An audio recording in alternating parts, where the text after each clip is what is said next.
Before I leave for California, I want to briefly speak about what's happening in Silicon Valley Bank and Signature Bank.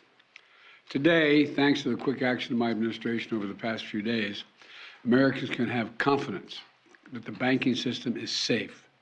Your deposits will be there when you need them. Small businesses across the country, the deposit accounts at these banks can breathe easier knowing they'll be able to pay their workers and pay their bills. And their hardworking employees can breathe easier as well. Last week, when we learned of the problems of the banks and the impact they could have on jobs of small businesses and banking system overall, I instructed my team to act quickly to protect these interests. They've done that. They've done that. On Friday, the government regulator in charge, the FDIC, took control of Silicon Valley Bank's assets. And over the weekend, it took control of Signature Bank's assets. Treasury Secretary Yellen and a team of banking regulators have taken action, immediate action. And here are the highlights. First, all customers who had deposits in these banks can rest assured, rest assured they'll be protected and they'll have access to their money as of today. That includes small businesses across the country that bank there and need to make payroll, pay their bills, and stay open for business. No losses will be, and this is an important point, no losses will be borne by the taxpayers. Let me repeat that. No losses will be borne by the taxpayers. Instead, the money will come from the fees that banks pay into the deposit insurance fund. Because of the actions that our regulators have already taken, every American should feel confident that their deposits will be there if and when they need them. Second, the management of these banks will be fired.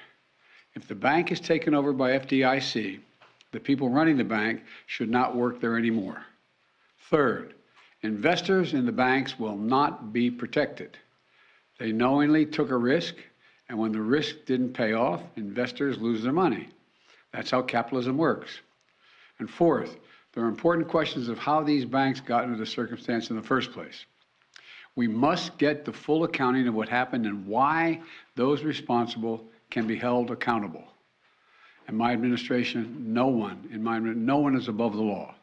And finally, we must reduce the risks of this happening again.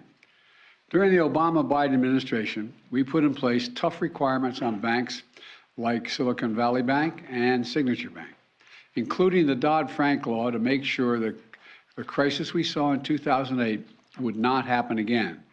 Unfortunately, the last administration rolled back some of these requirements.